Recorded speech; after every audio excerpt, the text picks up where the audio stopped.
Meu nome é Juliene, eu estou aqui na Escola Politécnica, eu sou do curso de Patologia Clínica e a gente vai fazer um circuito agora dentro de uma estrutura que foi montada, que é uma simulação do coração, e a gente vai falar um pouco sobre o sangue, que é o líquido que passa dentro do coração, tá? O coração, ele é a bomba, né, que bombeia o nosso sangue, que faz com que o sangue chegue em todos os órgãos e tecidos.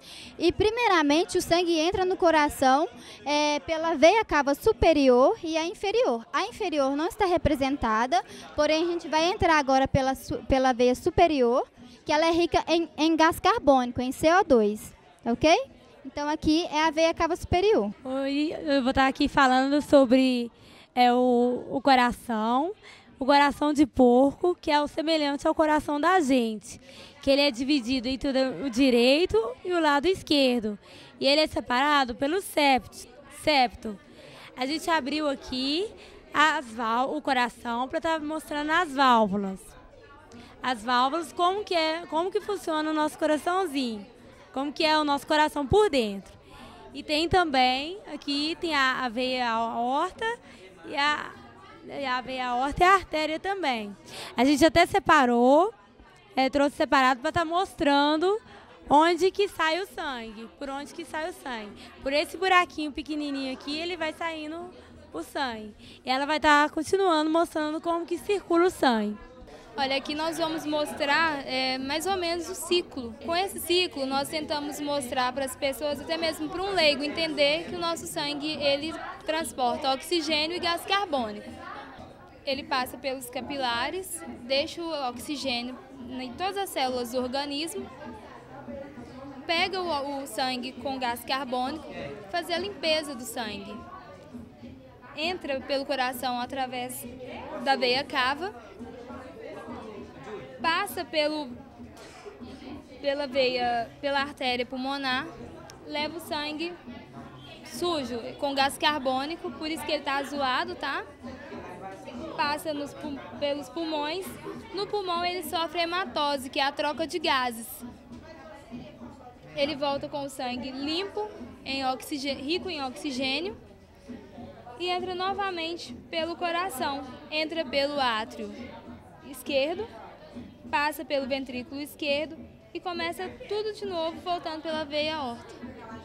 Depois do átrio direito, o sangue passa por uma válvula que chama válvula tricúspide. As válvulas são importantes para não deixar o fluxo sanguíneo voltar para o átrio novamente. Aí aqui a gente vai passar pela válvula tricúspide.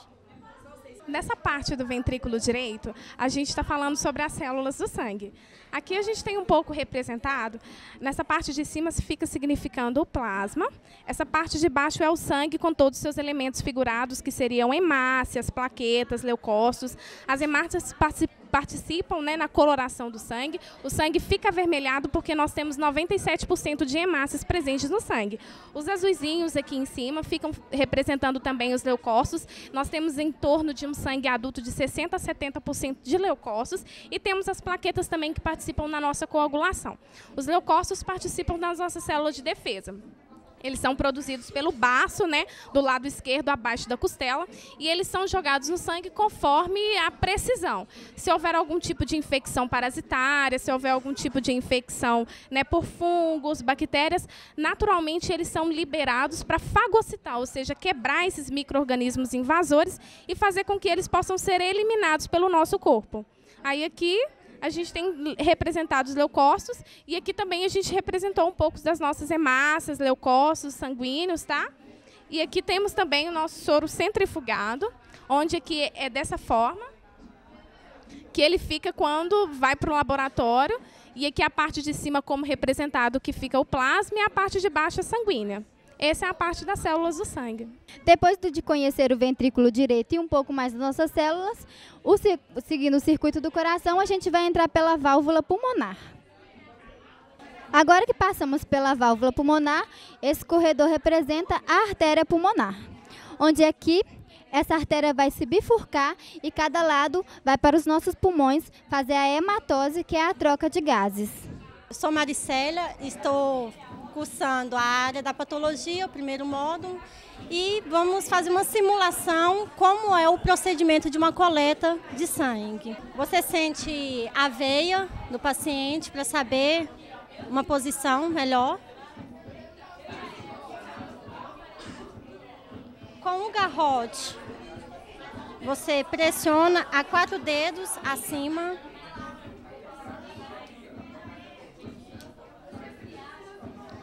Isso pede o paciente para fechar a mão. Isso é um tiro para poder saber qual a melhor veia e a posição da veia.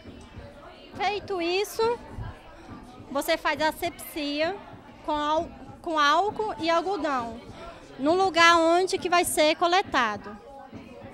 A asepsia é feita para que bactérias não entrem no sangue, né, para não poder dar alteração